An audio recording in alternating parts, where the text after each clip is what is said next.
साध संगत जी, प्यार से कहना जी, धन निरंकार जी। साध संगत जी, प्रभु प्रेमी जो होते हैं कभी अपने भक्ति का शर्त नहीं लगाते। और चाहे नमाज पढ़ने वाले हों, चाहे रामायण कीर्तन गाने वाले हों, ये सब इसका कीमत नहीं लगाते। ये उपासना पूजा जो परमात्मा का लगातार याद करना, अभ्यास करना, प्रभु प्रेमी कभी लोभी नहीं होते। और इस प्रेम में कोई शर्त भी नहीं होता, लेन देन सौदेबाजी नहीं होता। निस्वार्थ प्रभु प्रेमी परमात्मा से प्रेम करके अपने जीवन में हर पल सुकून महसूस करता है और साध संगत जी आनंद की अनुभूति करके आनंदमय जीवन व्यतीत करता है। साध संगत जी, एक जो है पत्रिका में छोटी सी कहानी आई थी कि एक जो है गुरु के पास एक इंसान गया और कहता है कि बाबा, मैं बहुत गरीब हूँ और मेरी बेटी की विवाह है। विनती आपसे करता हूँ कि आप कुछ दया करिए। आप दयालु हैं, आप कृपा करें। साधु बोला, मैं क्या करूँ, मेरे पास कुछ भी नहीं है, मैं तो बिल्कुल गरीब हूँ, किसी से कुछ मांगता नहीं। साध संगत जी, दिन भर वह व्यक्ति परेशान रहा। कई दिनों के पास से इसी तरह से चिंतित रहते रहते कई लोगों से मदद भी मांगा, लेकिन कहीं से मदद नहीं मिला। वो निराश होकर के जब घर चला आया तो साध संगत जी फिर साधु के पास गया। 2-4 दिन 10 दिन बाद जब गया तो व्यक्ति दोबारा साधु के पास आकर बोला, बाबा, अब कोई सहारा नहीं है, कोई आधार नहीं है, आप कृपा करो, आप मदद करो। साधु से रहा नहीं गया तो उसने कहा, तुम मेरे साथ चलो। वह उसे नदी के तट पर ले गया। वहाँ एक वृक्ष के पास ले जा कर के और जड़ के पास से जो है खोखला, जड़ में जो खोखला था, साधु ने कहा कि जरा देखो पेड़ के जो है खोपर में कुछ है। तो वो व्यक्ति ने जब देखा, उसमें हाथ डाला, देखा तो बोला, हाँ कुछ तो है। तो व्यक्ति उसमें से एक पत्थर निकाला, देखा तो पत्थर उठाया और बोला, यह क्या है? साधु बोला, ये पारस मणि है। उस व्यक्ति ने सोचा, ये महात्मा ये कीमती पारस मणि को यूं ही पेड़ में ही रखे हैं, इनके पास निश्चित ही इससे भी कीमती कोई वस्तु होगी। साध संगत जी, अपने हाथ में पारस मणि लिए हुए व्यक्ति ने साधु से पूछा, बाबा, आप पारस मणि को ऐसे ही डाल रखे हैं, क्या आपके पास इससे भी कोई कीमती मणि है का? साधु ने कहा, हाँ, इससे भी कीमती है, वो है प्रेम मणि, मेरे पास है। यह पारस मणि उसके सामने व्यर्थ है। यह नहीं, यह सुन करके जो है व्यक्ति बोला, बाबा, अब तो मैं भी यह लेने वाला नहीं, देना है तो प्रेम मणि का प्रसाद दीजिए। पारस मणि में क्या, जितना दिया उतना ही गया, लेकिन प्रेम मणि में जितना दिया उससे ज़्यादा बढ़ता जाता है, प्रतिक्षण बढ़ता जाता है। तो साध संगत जी, जो प्रेम मणि को प्रयोग किया है, यानी इस समाज में, घर में, परिवार में, रिश्तों नातों में भजाया है उसे, तो उसका जो है असर उसके ऊपर पड़ा है कि ये प्रेम मणि क्या है और प्रेम मणि से क्या फ़ायदा है। साध संगत जी, सद्गुरु जो है आज सभी भक्तों को प्रेम मणि ही दे रहे हैं। जिसके पास प्रेम मणि है वो आनंद से अपना जीवन व्यतीत कर लेगा, चाहे वो किसी हाल में रहे, कहीं भी रहे। उसके लिए न कोई गैर है न कोई बैर है, सब एक समान है। साध संगत जी, कहा जाता है कि परमात्मा घट घट में है। ये सब किताबी भाषा पढ़ करके, बोल करके सुकून नहीं मिल सकता है। हाँ, पढ़ करके इस पर विचार कर सकते हैं कि ये सही है कि नहीं है, इसको जीवन में उतार सकते हैं, हो भी सकता है। ये महापुरुषों का अनुभव है। महापुरुष अनुभव करके अपने जीवन में इसको जो है अंकों में अंकित किया। ये प्रतिभाशाली जो भी हैं महापुरुष, किताबों में लिखा। साध संगत जी, कहा जाता है कि अध्यात्म एवं प्रेम एक दूसरे के पूरक है। एक के अभाव से दूसरे की कल्पना भी नहीं की जा सकती। जहाँ अध्यात्म है वहीं प्रेम है। अगर मानव शरीर अध्यात्म है तो प्रेम उस शरीर का आत्मा है। और साध संगत जी, शारीरिक प्रेम से अलग है आध्यात्मिक प्रेम, जहाँ परमात्मा और हम होते हैं पर आसक्ति नहीं होती। यहाँ प्रेम की प्यार है, यहाँ जो है कोई संशय नहीं, केवल प्रेम ही प्रेम है। ये जो है प्रेम की बढ़ती हुई निर्मल धारा है। आज मनुष्य प्यार को चाहता तो है, लेकिन कहीं कोई प्यार से बात करना है तो मन में संशय होने लगता है कि ये व्यक्ति प्यार से क्यों बोल रहा है। सच है, भय हो जाता है। एक सत्य और अनेक असत्य। कुछ तो लोग जो है कुछ पाने के लिए अच्छी अच्छी बातें बोल लेते हैं, लेकिन उनके भीतर कुछ और होता है और बाहर कुछ और होता है। साध संगत जी कहते हैं, क्या इसको मुझसे कुछ चाहिए? इस प्रकार की सोच से घबराहट सी होती है। फिर हम उस व्यक्ति से पीछा छुड़ाना चाहते हैं।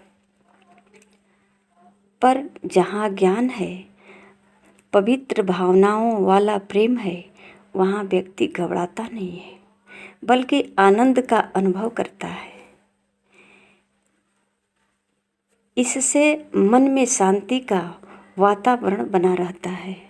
जहाँ अध्यात्म की चिंगारी जलती है, वहाँ प्रेम निस्वार्थ भावनाएं हैं और वहाँ प्रेम का प्रकाश भी है। वहाँ मन में अंदर ही अंदर, साध संगत जी, प्रेम का खुशबू, खिला हुआ मन, खिला हुआ जीवन, अध्यात्म से प्रभावित, वहाँ अहंकार नाम का नामो निशान नहीं रहता। वहाँ केवल शांति की वातावरण है। यही अध्यात्म प्रेम है, जो संसार से नहीं बल्कि संगत में बहती हुई प्रेम की अमृत धारा है। साध संगत जी, सत्संग से तो जी चुरा लेते हैं लोग, कहते हैं अभी बहुत समय है सत्संग करने के लिए, आज ही क्यों। पर सत्संग जी, जब तक सत्संग नहीं, संतों का संग नहीं मिलेगा, तब तक ये अमृत जो है, धारा जो बह रहा है, इसमें नहा नहीं पाएंगे। ये मन मलिन जो है, ये धुल नहीं पाएगा। चाहते तो सब लोग हैं, पर नहाते कहाँ हैं। ये सत्संग की धारा में नहीं, ये नदी की धारा में नहाते हैं, जहाँ की केवल शरीर धुलता है, मन नहीं। सत्संग जी, नदी में कपड़े धुल सकता है, शरीर धुल सकता है, पर मन तो संतों के संग में ही धुलता है।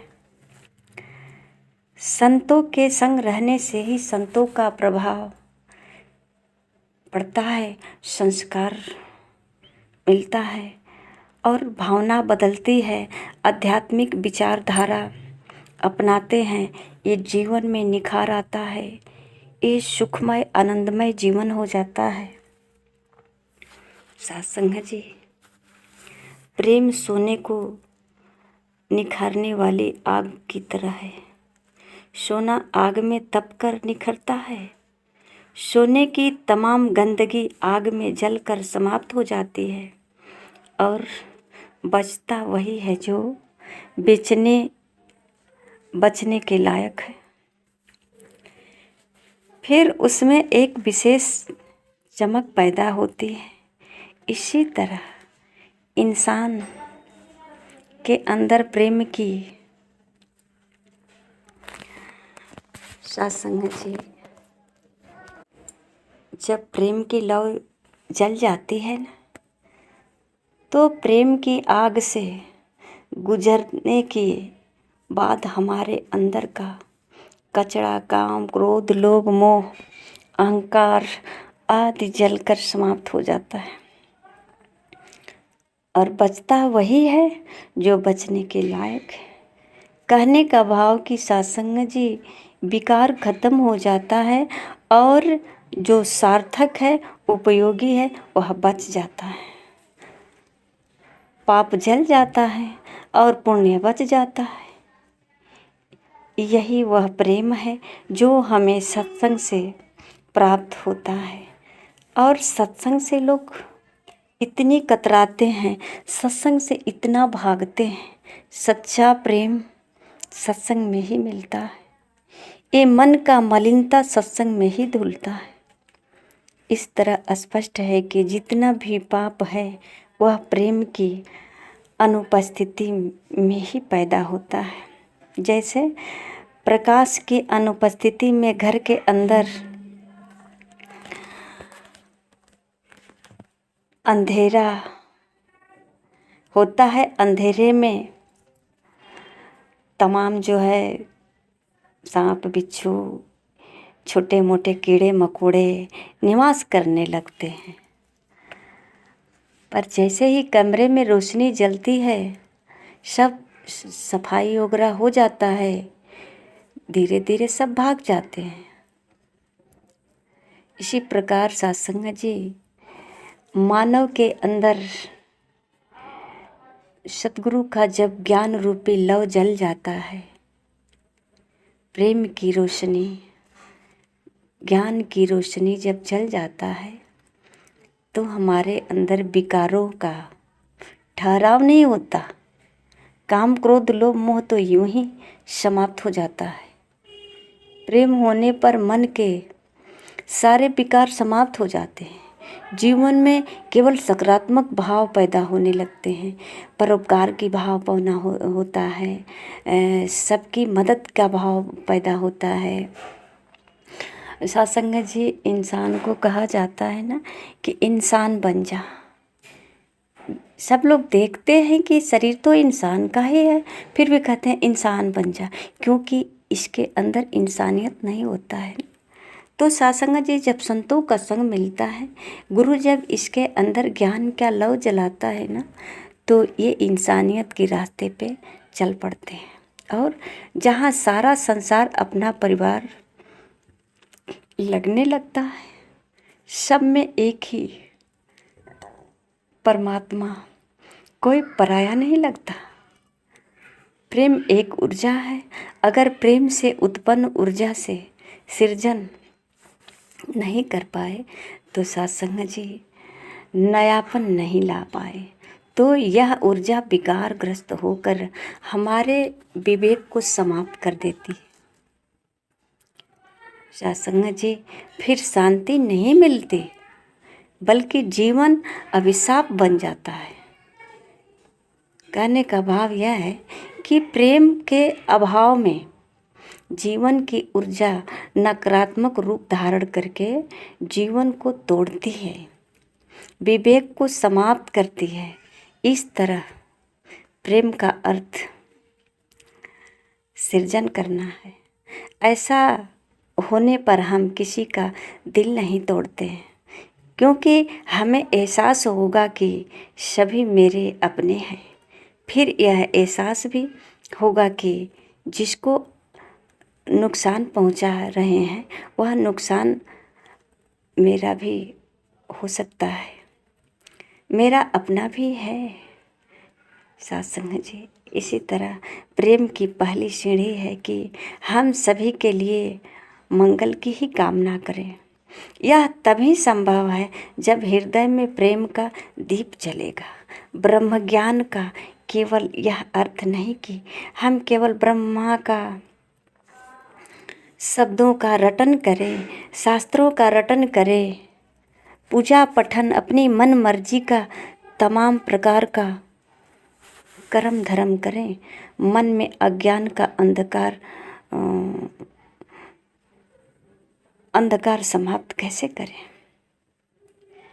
संभव ही नहीं है जब तक कि संत महापुरुष का साथ न हो, गुरु की कृपा नहीं होती है।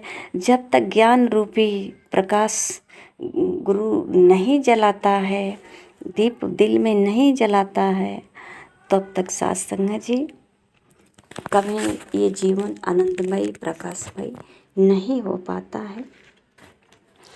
और सत्संग जी ये जीवन दुख के घेरे में ही डर डर कर भय भय से तड़पता हुआ एक दिन इस शरीर को छोड़ करके संसार से रुखसत होकर चला जाता है।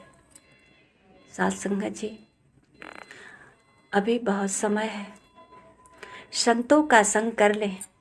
इसके लिए समय निर्धारित नहीं है कि कितने उम्र में सत्संग करेंगे, इसका कोई उम्र नहीं। जब संतों का दर्शन होता है तो संतों का संग कर लें, सतगुरु के चरणों में आकर के ब्रह्म ज्ञान रूपी लौ को जलवा लें। इससे जीवन प्रकाशित हो जाएगा। और सत्संग जी केवल अपना ही जीवन प्रकाशित नहीं होगा। बहुत पुरानी गीत है कि ज्योति से ज्योति जगाते चलो, प्रेम की गंगा बहाते चलो। आइए सत्संग जी, ये केवल गीत गाने से ही ज्योति नहीं जलेगी, प्रेम की गंगा गाने से नहीं बहेगी। यहाँ ज्योति बन करके जलना पड़ेगा और जो आता है उसके अंदर भी जलाना पड़ेगा। सत्संग जी अगर प्रकाशमय स्वयं नहीं रहेंगे तो फिर औरों को कैसे प्रकाशित करेंगे? अगर जलते हुए दीपक की तरह नहीं रहेंगे तो फिर और कैसे होगा प्रकाशित? सत्संग जी कहा जाता है ना कि दया धर्म का मूल है, तो ये दया ही है जो धर्म का मूल है। और जो मूल को अपना ले उसका जीवन सफल हो जाएगा। सत्संग जी प्यार से कहना जी। धन्य निरंकार जी।